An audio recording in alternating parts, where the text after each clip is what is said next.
Bueno, ya está con nosotros Tomás Hernández Alberto, dirigente del Partido Revolucionario Dominicano. Buenos días, Tomás. Hacía bastante tiempo que no te veíamos en las pantallas. Había llovido un poquito, había pasado un poco de agua por debajo del puente, como dicen.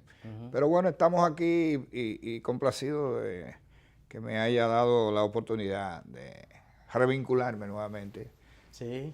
con el escenario político. No, y es interesante, Tomás, porque ahora mismo incluso el partido al que perteneces está en un serio conflicto interno que yo digo que el PRD corre un serio riesgo de no competir en las elecciones del próximo año, ni siquiera como aliado, porque ya hoy, no es como cuando ustedes dirigían los partidos hace unos años atrás, ya hoy todo tiene plazos fatales. Así es. Y entonces esos plazos hay que cumplirlos. Llegué un poquito a tiempo, como siempre suelo hacerlo, a los compromisos. Y tuve la oportunidad de escucharte en algunos de los criterios que expresaba, y sobre todo en la última parte tenemos una coincidencia absoluta y plena.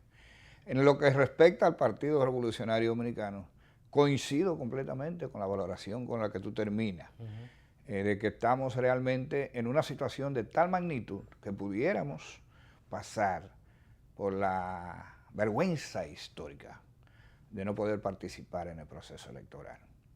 Porque es cierto que el PRD tuvo 2 abstenciones en el año 1970 y 74. Pero eran otros tiempos, eran los tiempos de una semidictadura, y obviamente que participar obligaba a pagar un precio en sangre, ¿entiendes? Y entonces en aquella ocasión uno pudo estar de acuerdo o en desacuerdo con la abstención, pero era casi una abstención obligada.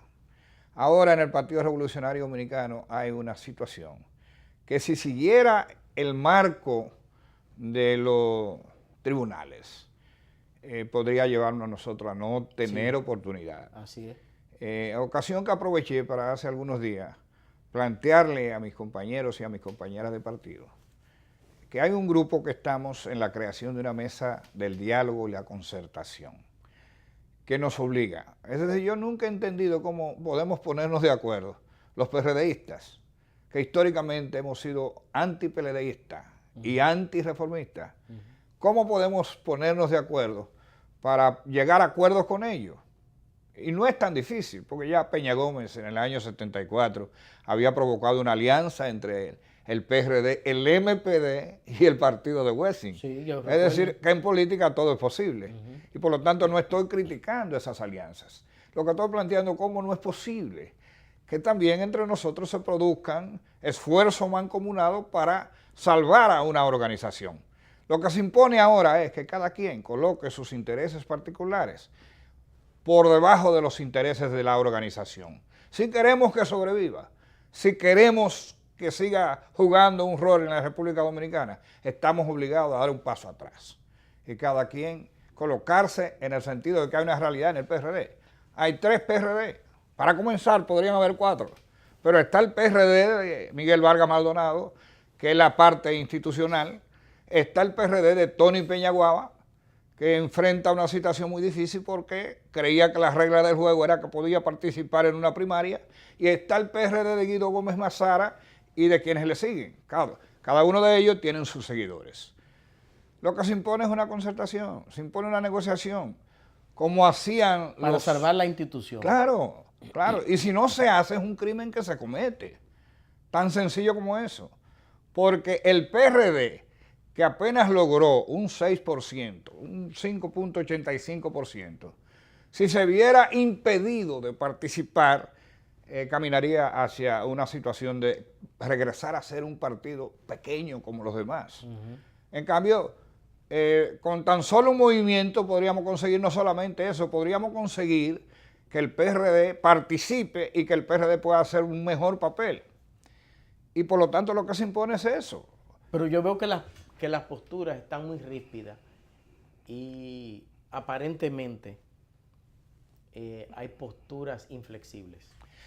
Yo no puedo negar que tú estás diciendo la verdad y por lo tanto parece utópico mi planteamiento, pero solamente el planteamiento que estoy exponiendo solamente es el único que salva al Partido Revolucionario Americano. Entonces, ¿cómo es posible que podamos hacer acuerdos fuera y seamos incapaces de hacer acuerdos dentro? Nosotros lo que tenemos que hacer es, ok, que cada quien siga por lo que crea, por los tribunales. Yo no estoy planteando que eso se pare, pero que mientras eso ocurre, las partes en conflicto... Organizar la casa. Claro, y es fácil. Sencillamente bastaría con que en lugar de tener primarias cerradas, tuviéramos primarias abiertas y participáramos, porque por ejemplo, tú te imaginas en cualquier municipio donde haya un aspirante alcalde que esté vinculado a Miguel, otro aspirante alcalde que esté vinculado a Tony Peñaguaba y otro aspirante alcalde que esté vinculado a Guido Gómez Mazara, se multiplica el voto, se multiplica, el partido crece porque la posición de alcalde es una posición que tiene la tendencia de adherir a gentes. La posición de diputado es menor, pero también 3 candidatos a diputado y por cada espacio de diputado dividirnos en partes iguales. ¿A quién le hace daño eso? Absolutamente a nadie. Es decir, podríamos hacer eso. Seguimos los que creen. Yo creo que deberíamos de olvidarnos de la parte de tribunales. Yo pienso eso, es mi parecer. Y deberíamos sentarnos a concertar. Al fin y al cabo, si el PRD se ve imposibilitado a participar, ¿qué es lo que va a pasar, Alexander? Gente que ahora son diputados, o gente que ahora son alcaldes, que tienen posibilidad de repetir, o gente que han crecido en liderazgo en niveles locales, ¿qué van a hacer? Se van a ir a otra boleta, se van a ir a otra boleta. ¿Y qué va a quedar del Partido Revolucionario Dominicano? De manera que eso es un planteamiento que parece utópico, pero se concatena con la única posibilidad de que podamos salir a flote en esta ocasión. ¿Y cuál ha sido la reacción de esas 3 partes? Yo diría que muy positiva, muy positiva. Por lo menos en palabras, por lo menos en palabras. Yo tengo que decirte que todavía no puedo hacer público las personalidades que me acompañan ya en este esfuerzo para constituirse en mesa de diálogo y concertación, pero el país se va a sorprender de la gente que está preocupada por la situación interna en el Partido Revolucionario Americano. He hablado prácticamente con todos los sectores y en principio ven que tiene lógica mi planteamiento, porque es tan simple como este: sigan haciendo lo que quieran hacer, pero mientras tanto denle una respuesta a aquellos que tienen aspiraciones que constitucionalmente son legales y constitucionales. Denle una respuesta, porque de lo contrario el partido va a desaparecer. Porque para mí el PRD desaparece en el momento que no logra ni siquiera el 4%. En ese momento el PRD desaparece, a mi juicio, a mi humilde criterio, porque sería la vergüenza más grande a la que podríamos estar sometidos. En este caso, Miguel Vargas, que es el presidente y el que tiene el control de la organización, ¿qué piensa él de un probable acuerdo? Usted... Con Miguel no he hablado, pues he hablado con bastantes de los dirigentes más cercanos a Miguel Vargas Maldonado. Este es un asunto, como tú mismo planteas, que no es delicado. Por el medio han habido, lamentablemente, y eso se lo he criticado de manera pública al doctor Guido Gómez Mazara, mi amigo, con quien estuve dirigiendo su campaña contra Miguel hace 4 años. Hay que modificar el lenguaje de los participantes. Es decir, si seguimos combatiendo, agrediéndonos, hiriendo dignidades, ¿entiendes? No llegaríamos a ningún sitio. Es una especie de pacto de caballero. Porque al fin y al cabo, con aquellos con los que nos hemos juntado en alguna ocasión, las diferencias eran más duras. Sí. Y no son... Aquí no hay nadie. Aquí el que esté libre de pecado que tire la primera piedra. Eso es así. De manera que es cuestión de ver las cosas con el criterio de lo que conviene, yo diría que no de lo que conviene solamente, sino de lo único posible. De lo único posible. Imagínense que todos decidan que no, que hasta los tribunales no digan nada. Y yo he hecho algunos contactos con los tribunales, porque tengo buenas relaciones con todos los escenarios. Y en el Tribunal Constitucional pude constatar que primero no ha llegado. Segundo, cuando lleguen, procedimentalmente, lo menos que se toma son 4 meses o 5 meses. Y usted y yo sabemos de las fechas fatales de las que usted está hablando. Sí. No tendríamos oportunidad absolutamente de nada, de nada. Entonces no puede ser que seamos tan encerrados como para no entender que lo que es bueno es que todos participemos prácticamente en igualdad de condiciones. Si hay que hacer alguna concesión, hacer alguna concesión. Algunos dicen, bueno, lo que pasa es que tú estás planteando 3 partes iguales y no son iguales. Yo digo, bueno, podríamos plantear que la parte institucional de Miguel Vargas Maldonado es el 50. Y entonces, Tony Peñaguaba y Guido, el otro 50, en términos de buscar algún. Yo creo más en la igualdad, por eso planteé 3, ¿entiendes? Pero de todas maneras, la única posibilidad es que nos pongamos de acuerdo. Y lo quiero decir categóricamente aquí, ¿eh? Lo estoy haciendo, este planteamiento, despojado de todo tipo de aspiración, para tener más autoridad. No es porque yo no pudiera, porque al fin y al cabo, a aspirar todos tenemos derecho. Claro, claro. Yo decía cuando salió el fallo del Tribunal Superior Electoral, que lo que más le convenía al PRD, partiendo de los plazos fatales a que esté expuesto, era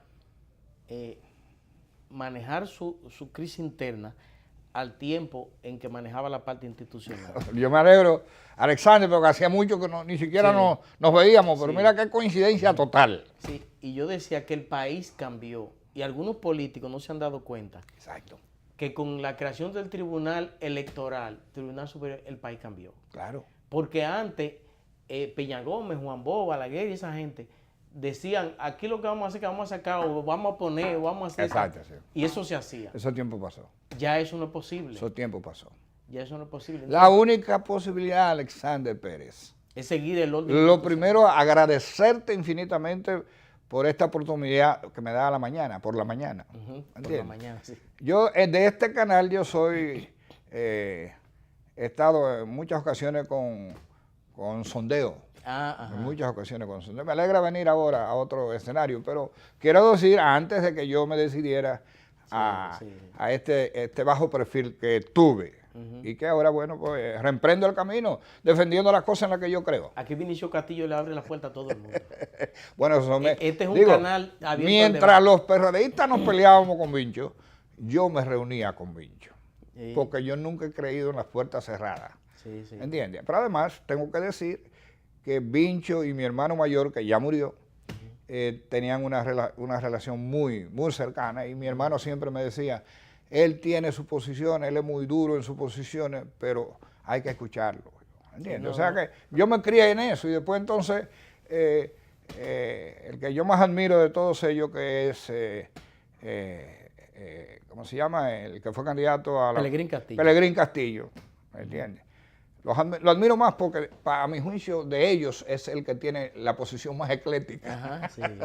Bueno, pero Vinicio esto lo ha hecho un foro de debate abierto. Exacto. Y aquí viene todo el mundo y participa principalmente. Bueno, yo doy testimonio de eso. Yo aquí he hecho todo tipo de participación. Sí. Mire, entonces, ¿usted cree que haya una probabilidad de recuperar el PRD?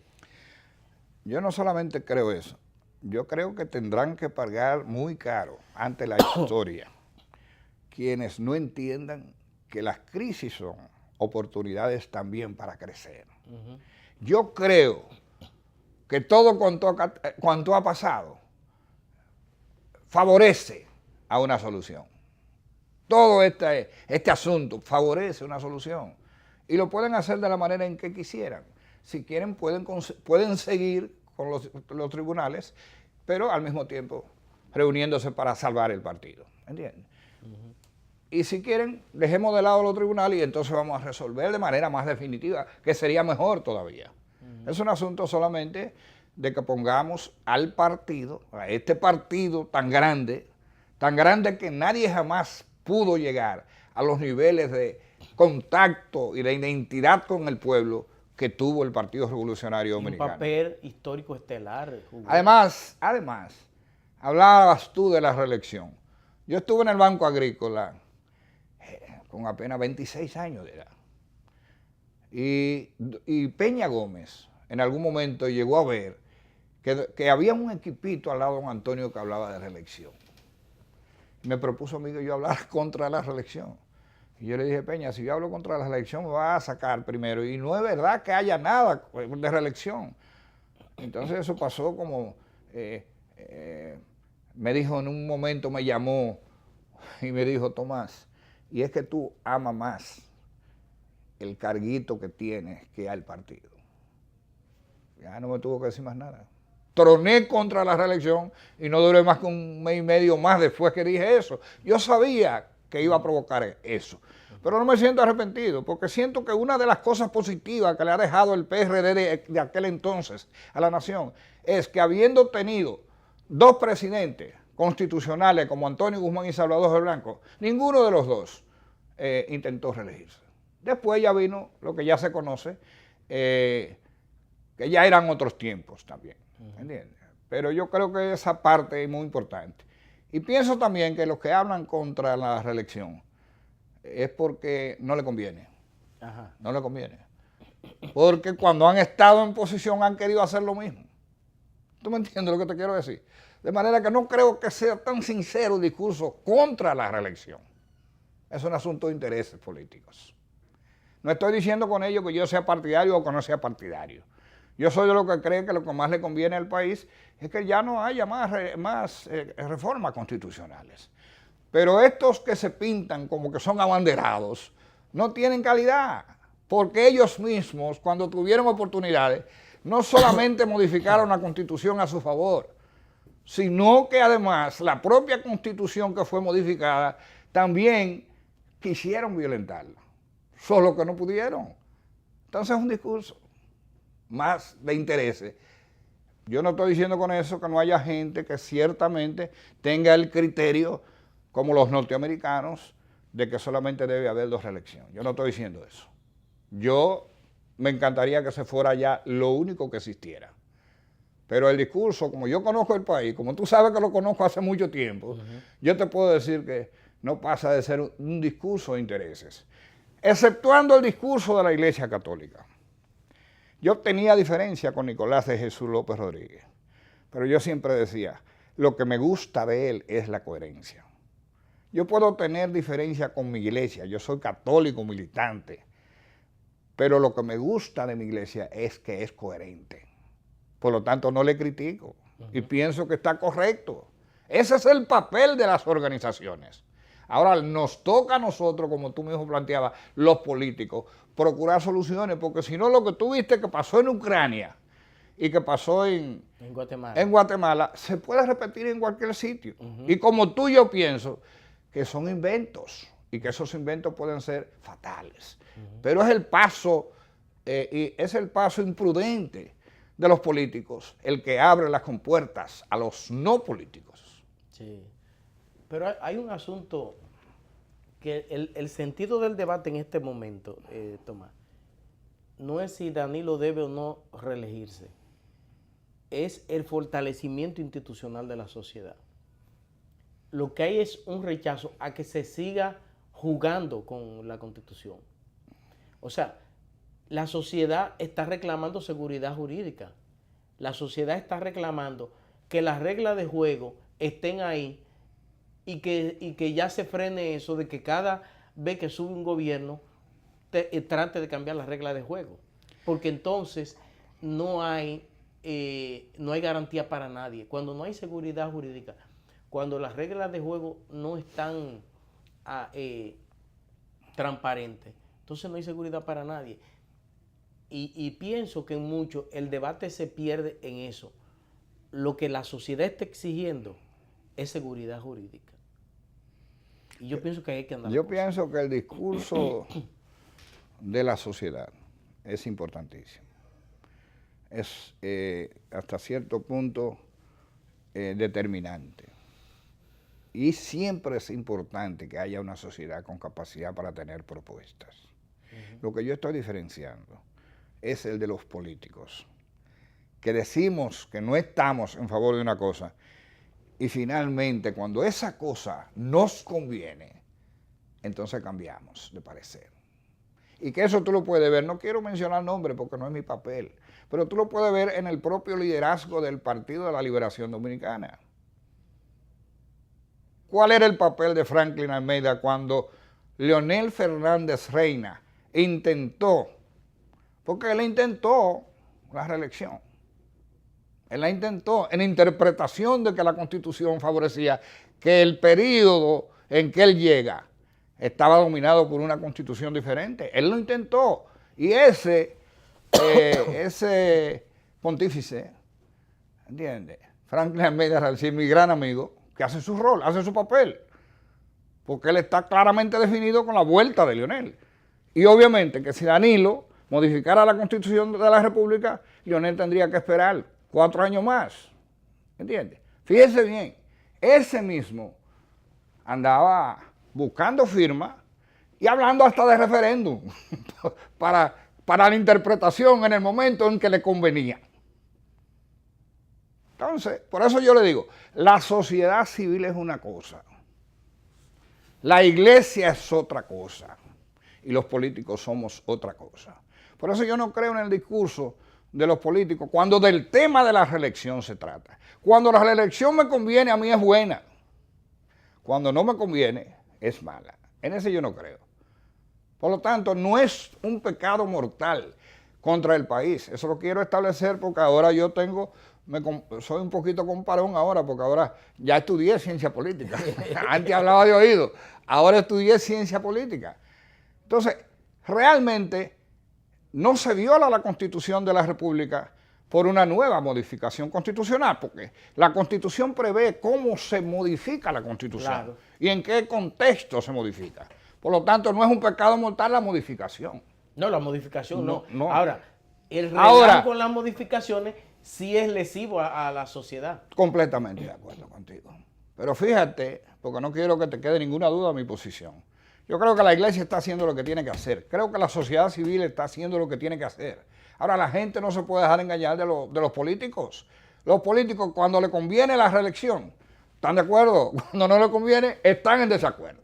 Entonces yo pienso que la forma de parar eso que usted mismo dice es creando certidumbre. ¿Cómo se crea certidumbre? Respetando las reglas de juego, respetando el orden institucional. No, en eso no estoy... Si la Constitución establece que usted tiene opción a una elección y una reelección, respete eso. Pero yo pienso que lo mismo habría que haberle dicho a Leonel cuando, después de haber conseguido con un acuerdo con Miguel, que le hacía un favor al PRD, por aquello de que el PRD era antireeleccionista. Oiga bien, entonces fue un acuerdo de cosas que beneficiaban a ambos. Y a Leonel le abría la puerta para volver. Modificó la Constitución con Miguel porque les convenía, a los dos les convenía. Pero después quiso no respetar su propia Constitución. Entonces, ahí es donde yo quiero que usted entienda la diferencia. Los políticos, lamentablemente, cuando una cosa nos conviene, la vemos posible. Y no es pecado, ahí tengo una diferencia contigo. Si la Constitución se modifica dentro del marco de lo que la propia Constitución establece, no es ninguna violentación. No es. Es muy difícil conseguir eso, pero no lo es, ¿entiendes?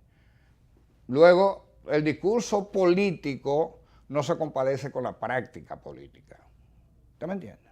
A lo mejor, si en lugar de ser Danilo, fuera cualquiera de los políticos que están en el trayecto, los que estuvieran en el poder, querrían quedarse por ahí. Además, nosotros conocemos lo que está pasando en esa organización. Y ahora lo que acaba de ocurrir en... ¿Dónde fue que se suicidó el presidente? En Perú. Lo que acaba de ocurrir en Perú, lejos de quitarle impulso al danilismo, hasta cierto punto le da un pie de amigo. Porque ¿qué es lo que está ocurriendo en los países latinoamericanos? Que los presidentes salen y entonces son maltratados. En el caso de Perú, yo defiendo a Alan. Sí, yo lo conocí personalmente. Sí, porque él era de los amigos de los Claro, claro. Yo fui decán de él aquí y después fui a la toma de posesión de su segundo gobierno. Su primer gobierno fue un fracaso, parecido al fracaso que tuvo Salvador del Blanco, su primer gobierno. Pero su segundo gobierno fue extraordinariamente bueno. Sí. Y ahora usted se pregunta, ¿de qué lo acusan? De que recibió $100,000 por una conferencia en otro país. No importa quién la pagara. Y Clinton, y Obama, Usted mueve a Obama o a Clinton, a menos que no floje $350,000 mínimo, y ya están cotizándose a $500,000. ¿Usted está entendiendo? Entonces, eso no es justo lo que pasó con Alan García. No es justo. Pero yo lo que digo es que lo que le debilita las bases de los gobiernos cuando están a punto de terminar son esos errores que se cometen. Yo coincido contigo en eso. Lo que le dio base a Balaguer para perseguir a Salvador Jorge Blanco fueron esos tantos escándalos en que terminó el gobierno de Jorge Blanco. Entonces, yo digo, porque por ejemplo... Mira, Balaguer murió arrepentido de haber hecho lo que le hizo a Salvador. No lo estoy diciendo yo, lo dijo él. No, a Tuey una vez lo dijo. Lo dijo. Tanto todavía Balaguer. Eso fue un crimen contra Salvador. No había elementos suficientes para darle el trato que le dieron al presidente Salvador Blanco. Cometió errores, pero no a esos niveles. Pero que usted mismo acaba de decir hace un momento que los políticos actúan en función de las circunstancias. Y la circunstancia era que Jorge Blanco estaba saliendo del poder con un poder económico que podía disputarle después el poder a Balaguer en el futuro. No creo. No solamente, acuérdense de lo político. Salvador Blanco, así como estoy defendiendo su memoria de que no era justo lo que hicieron con él, también quiero decirle que salió popularmente en la peor situación que podía salir un presidente. Reivindicarse. Muy difícil. Mira, acuérdense que el PRD era el partido de la antirreelección, ¿entiende? Ahora, si usted me dice que si yo no pienso que tuvo alguna intención de volver, yo estoy convencido que tuvo intención de volver. Pero claro que sí. Él salió con esa intención. Pero él no había condiciones para que él pudiera volver. El liderazgo en el Partido Revolucionario Dominicano siempre se fue recomponiendo, pero dentro de lo que aún no habían llegado. Fíjese, Antonio Guzmán llega a la presidencia. Cuando Antonio llega, si Antonio no hubiera tenido la posición de Magluta y la posición de Salvador, Antonio hubiera llegado con un poder absoluto, pero llegó con un poder mediatizado. Salvador llega y parecía que había llegado con un poder absoluto, pero no, el control del Congreso lo tenía Jacobo Magluta y nosotros en la Cámara de Diputados. Es decir, son escenarios completamente distintos, diferentes.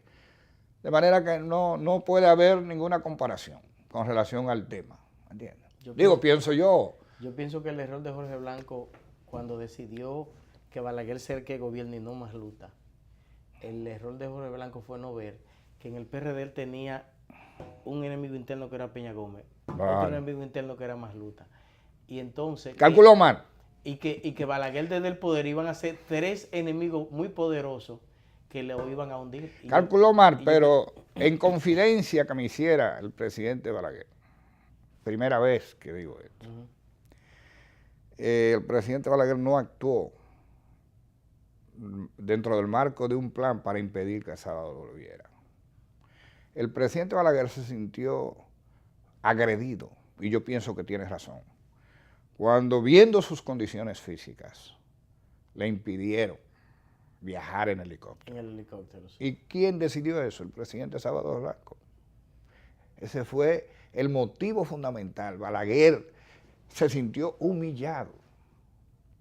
Un ex jefe de gobierno que no pueda, en las condiciones de Balaguer, que no podía ver, ya no era que a ver si veía o no veía. Tuvo que mudarse para Santiago. Exacto, entonces eso lo marcó.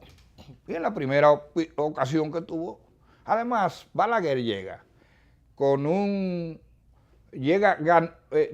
habiendo ganado una elección que había perdido. Sí. Entonces, él llega a la defensiva, ¿entiendes? Obviamente tiene que actuar. Aquello fue un espectáculo que duró un año, ¿entiendes? Eso sí ya es planificado.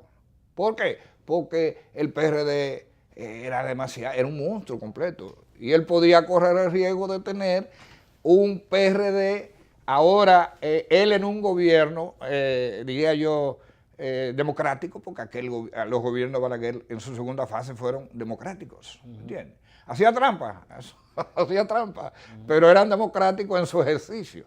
Entonces yo creo que él se anticipó a lo que pudo haber sido una vuelta, un retorno del PRD como en sus mejores tiempos, porque al fin y al cabo él había retornado sobre la base de un fraude electoral. ¿Estás entendiendo lo que te estoy diciendo? Sí, sí. Bueno, todas esas cosas yo las vine a aprender después que fui a la universidad. Antes yo no veía esas explicaciones, pero en realidad son esas las explicaciones y estoy dándole al país, le estoy dando al país. Y después eso se concatena con lo que públicamente dijo Balaguer, que se arrepentía de haber hecho lo que hizo. ¿Entiendes? Porque obviamente no, el pecado de Salvador, los pecados de Salvador no. Usted lo juntaba todo y no era para que le hicieran lo que le hicieron a Salvador. Ya después un poema, después del hecho, es un poema decir que no estaba de acuerdo. Mire, Tomás Hernández, ¿cómo usted ve el proceso de organización de las próximas elecciones? Hoy, precisamente a las 6, los técnicos y los miembros de la Junta Central Electoral se van a reunir con el comité político del PLD para explicarle el nuevo sistema automatizado que van a poner en vigencia para las próximas elecciones. Después lo harán con los demás partidos. ¿Cómo usted ve que empiece este proceso y en qué usted cree que pudiera terminar? Yo pienso que es un proceso altamente interesante, nuevo, novedoso, pero tenemos una cosa que es favorable y es que tenemos una Junta Central Electoral con credibilidad. Usted ha visto que en algunos tribunales ha habido algún tipo pero lo de la Junta lo celebró todo el mundo. O sea, la composición. Sí. No se olvide que el magistrado además tiene experiencia, el presidente, ¿entiendes? Pero aparte de eso, el equipo es un equipo de Grandes Ligas. Fíjense con el tiempo con que está haciendo lo que pudo haber hecho mi gran amigo personal, Roberto Rodríguez, cuando quiso... Roberto Rosario. ¿Y por qué se me metió Roberto Rodríguez? Bueno, es que Roberto Rodríguez también es en el plano mucho más cercano a mí. Entonces, Roberto Rosario... ¿Qué le faltó a Roberto Rosario? Hacer lo que está haciendo la Junta ahora. Y fíjense que esta Junta llega con menos tiempo que lo que llegó Roberto Rosario. La Junta está probando la metodología y buscando el consenso de quienes son los que van a tener los resultados. Después nadie puede venir diciendo que lo engañaron. No, yo pienso que es lo mejor que le puede ocurrir en manos de la tecnología.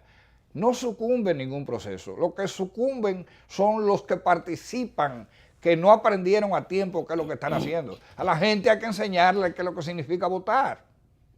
Será tarea de los partidos. Le están enseñando a los líderes. Ahora viene toda una campaña interna en los partidos para que la gente sepa cómo es que va a votar ahora. Pero este es un país politizado y por lo tanto usted puede estar seguro que lo vamos a hacer bien. Y a mí me parece que es un proceso interesantísimo, pero también los partidos políticos tienen que saber lo que tú planteabas. Hay plazos fatales. Entonces, aquí cada quien tiene que... Por eso que no hay tiempo para estar yendo más a los tribunales, no hay tiempo. Que me perdonen los compañeros de mi partido, el Partido Revolucionario Dominicano, no hay tiempo para eso. La vía de los tribunales saca al PRD de competencia. El tiempo es para ver qué hacemos para no pasar la vergüenza más grande del mundo, que sería que no fuéramos. Yo no creo que Miguel Vargas Maldonado, inteligentísimo, un hombre que fue a un ministerio después que fue Andrés Navarro, que fue un señor ministro de Relaciones Exteriores, y se ha puesto por encima de todo lo que han sido ministros de Relaciones Exteriores, Miguel Vargas Maldonado. Un trabajo extraordinario, que la gente está mirando. Puede tener diferencia con él en términos de cómo maneja su organización internamente, pero tiene que reconocerle que es un señor ministro de Relaciones Exteriores que se está dando el país. ¿Tú estás entendiendo? Estuvo en obra pública y fue excelente, como estuvo en la CAS y fue excelente. Tú y yo, que no éramos muy partidarios del sector de Salvador, ¿te acuerdas? Y él sí era partidario, teníamos que admitir que él hacía la cosa bien. Sí. ¿Tú estás entendiendo? Entonces, con esa trayectoria, no creo que el presidente del partido va a poner en riesgo la vida de su propio partido. No lo creo, y por eso creo que puede ser que asuma el rol que nosotros estamos proponiendo, que al fin y al cabo, si esto sale bien, ¿quién se lleva la gloria? Así es. Él fundamentalmente, los demás también, porque los otros dos sectores no tienen representante en el poder y ahora tendrían representante en el poder. ¿Está entendiendo? Sí, sí. Ahí nomás gana el PRD y el pueblo, porque esa organización bien manejada sobre todo por su historia, su trayectoria, su participación. Yo he dicho, en la tesis que yo elaboré, he dicho que se puede compartir la gloria de la transición democrática del país, pero no el protagonismo. El protagonismo lo tuvo el PRD con José Francisco Peña Gómez a la cabeza, por razón muy sencilla. Balaguer era la antidemocracia. Y el profesor Juan Bosch, que fue el maestro de la política, a tiempo no creyó jamás en la democracia en la que él creyó. Eso es lo que justifica la posición del PLD en el 78, de desconocer los resultados. Eso es lo que implica la política aquella de que el que va a las elecciones le lleva al pueblo a un matadero electoral. Eso es lo que explica la posición del profesor Juan Bosch de que Peña Gómez era un aliado de los liberales y que eso era un pecado mortal. ¿Tú no recuerdas eso? No se puede borrar eso. Entonces, el verdadero artífice, el verdadero protagonista de la transición democrática de la República Dominicana es el doctor José Francisco Peña Gómez. Ahí se basa fundamentalmente la tesis mía. Y en base a ese legado, una gran parte de sus compañeros se fueron a formar un nuevo proyecto. Y ese partido hoy es la segunda fuerza electoral del país. Pero en honor a ese legado del doctor Peña Gómez que usted defiende, ¿qué usted cree que va a pasar? ¿Usted no cree que el PRM pudiera terminar de succionar la militancia del PRD partiendo de que prácticamente son lo mismo? Mire, mi preocupación en ese sentido, más que el PRM o el PRD, es la imagen histórica de José Francisco Peña Gómez. Yo no estuve de acuerdo con que nos fuéramos del PRD los que éramos la mayoría. Yo pertenezco a esa mayoría que se fue. Soy de los pocos que decidió que aquí me quedo. La historia hay que verla en función de lo que ha sido tu vida. Yo fui el jefe de campaña de Jacobo Magluta y fui el vocero oficial de la campaña. Por primera vez las dos cosas se juntaban en un solo individuo. Cuando perdimos las elecciones, que no las perdimos, sino que nos las arrebataron, Magluta me llevó al Vesubio y ahí tuvimos desde las 9 de la noche hasta las 4 de la mañana. Objetivo fundamental de Magluta era convencerme de que teníamos que irnos al PRI, de reciente formación. Yo le dije a Jacobo, yo me quedo en el PRD. Tomás, ahí lo que están son tus enemigos. Digo yo, sí, está bien, pero ese es mi partido. Y yo creo que el que tú vas no tiene ni tendrá por un tiempo categoría para ser presidente. Yo quiero que tú seas presidente en el 90. Yo voy a trabajar por una alianza entre Peña Gómez y tú para que el error que se cometió ahora se resuelva y entonces puedas tú ser candidato presidencial. Entonces Jacobo me dijo, ¿y esa es tu posición cerrada? Digo, como político yo no tengo posición cerrada, esa es mi posición en este momento. Entonces me dijo, te pido que no vaya a la asamblea donde yo voy a plantear que nos vamos para el PRI. Digo, no voy. Y no solamente eso, si yo tuviera 1 o 2 seguidores, no lo voy a llamar para decirle no se queden con Magluta. Porque yo no estoy contra ti, yo estoy contra la decisión que estás tomando. Y pienso que tú estas razones tienes para haberla tomado, porque obviamente te quitaron la presidencia de la República de la mano. Yo te entiendo, pero yo creo que el único que hace presidente, estamos hablando del año 1987, bien, 88, el único que hace presidente que no sea el reformismo, porque el PLD no se mencionaba como posibilidad, es el PRD. Por lo tanto, yo me quedé en el PRD. En aquel momento en que quedarse, yo tenía a Peña Gómez con el látigo porque yo había sido un alumno cercano a Peña Gómez. ¿Entiendes? Peña Gómez fue el que me mandó a mí a trabajar con Jacobo Magluta. Y ya cuando yo era prácticamente el segundo o el tercero en el barco, entonces me llamó y quería que yo fuera nuevamente con él. Digo, Peña, tú me mandaste. En el 77 tú me dijiste cuál era mi camino. Y ahí estoy, he crecido. ¿Cómo yo puedo hacer eso? Mira, y entonces en función de eso, ¿piensa que el PRD debe trillar un camino solo o debe seguir su alianza con el Partido de la Liberación Dominicana? Mira, a mí la gente alguna vez se me critica porque dicen que yo vivo de utopía. Mi pensamiento original era Así como te digo que la única manera que yo veo de que el PRD pueda salvarse es con esta situación, así te digo que la única manera que la sociedad pueda cambiar de percepción y pensar en que es posible que la oposición llegue al poder, fuera si el pensamiento peñagomista vinculado a diferentes partidos se pone de acuerdo. Si usted viera junto PRM, PRD, PRI, BIS, etcétera, etcétera, etcétera, pensamiento peñagomista disperso, si usted lo ve junto, cambia la cosa aquí en la República Dominicana. Sí, nadie es imbatible. El PLD está marcando 55% y el PRM... No, ¿pero por qué? Por eso mismo, porque está disperso, el pensamiento peñagomista está disperso. Por lo tanto, a lo que yo aspiraría realmente, mi primera aspiración, es que mi partido y mi pensamiento, el pensamiento Peña Gómez, sea el que salga triunfador en un momento en que el PLD tiene unas ciertas contradicciones que parecen que van a ser definitivas. Se abre una brecha, pero esa brecha se cierra si no hay unidad del pensamiento peñagomista. Por lo tanto, lo único que yo puedo hacer es dar opiniones como politólogo. Yo pienso que la oposición todavía no tiene fuerza suficiente. Aquí se puede dar hasta el fenómeno de que haya una división del PLD, que no va a haber una división en el PLD, porque la división es cuando se parten por mitad, la otra se llama escisión, ¿entiendes?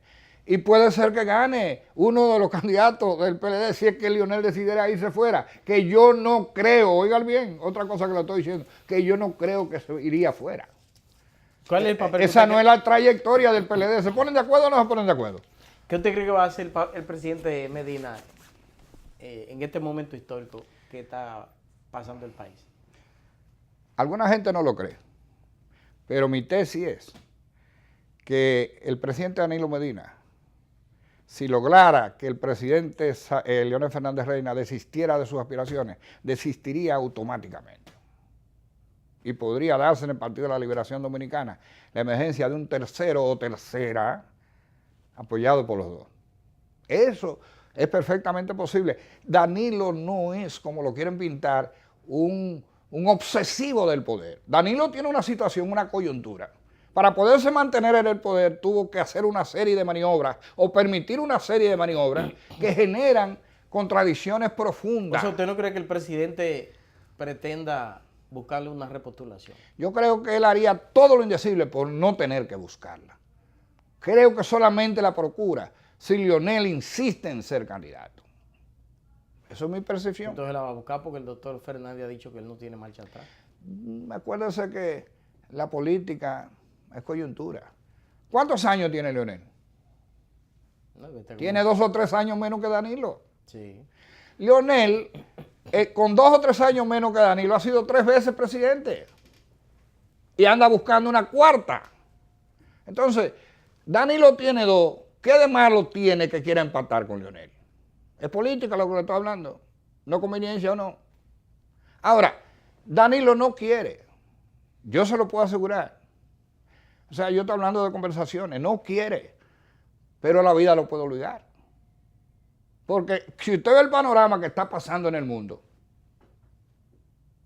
usted tiene que llegar a la conclusión que en la actual contradicción tan profunda puede ocurrir con el PLD. Pero eso puede llevarlo a destruir su legado histórico.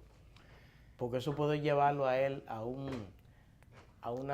una contracción que termine mal, como le ha pasado a otros presidentes en América Latina.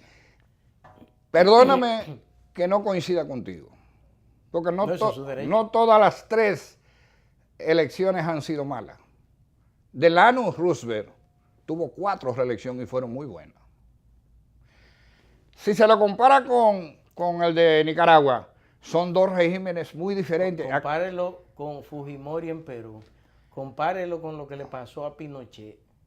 O sea, bueno, Pinochet era una dictadura y sí. Fujimori no era político. Oiga bien. Sí, pero busque todo el que ha intentado un tercer periodo en América Latina, ¿cómo ha terminado? Pero ninguno, Carlos Menem, pero oiga bien, hubiese terminado muy bien. Y Álvaro Uribe, que fue el delfín de los norteamericanos en América Latina y terminó con una popularidad del 84%, tuvo que dar marcha atrás para no buscarse un problema. Sí, pero por ejemplo ahora tú no lo puedes comparar con aquello, lo tienes que comparar con lo que hay. Lo que hay es que, por ejemplo, Venezuela no se puede comparar con la República Dominicana. No, no, es un desastre. Lo que hay es que yo soy amigo de los sandinistas, de aquellos sandinistas. Yo fui a la toma de posesión de aquel cuando terminó la revolución. Pero hoy en día, la popularidad de ese señor, y eso sí es casi una dictadura. Sí. Ahora, Danilo, ¿quién puede decir que es una dictadura? Que no exagere. Pero yo estoy mirando porque yo casi no voy o no iba a la televisión, pero yo veo mucho. Yo he dejado de hablar, pero yo veo mucho. Bueno, gracias. Y estoy mirando de mucha gente que habla en contra de la reelección con toda libertad y no le ha pasado nada. Sí. Y no es el caso suyo, pero una buena parte tiene inclusive anuncios del gobierno. Sí. ¿Usted está entendiendo? Sí. ¿Eso qué dictadura me pueden hablar a mí? Sí. Muchas gracias, Tomás Hernández Alberto. Gracias a usted. Ha sido fructífera su participación de nuevo en los medios y usted va a tener la puerta de este espacio abierta, así que estamos a sus órdenes. Yo te doy las gracias del alma. Venía un poquito condicionado por la naturaleza, pero confieso que aquí en este espacio, con sondeo primero y ahora contigo, es donde yo he podido hacer los espacios más abiertos. ¿Entiendes? Muchas gracias, Tomás. Gracias a ti. Con ustedes será hasta mañana cuando volveremos en este espacio por la mañana, desde las 8 de la mañana junto a nuestra directa amiga Lindsay Casajara. Hasta entonces.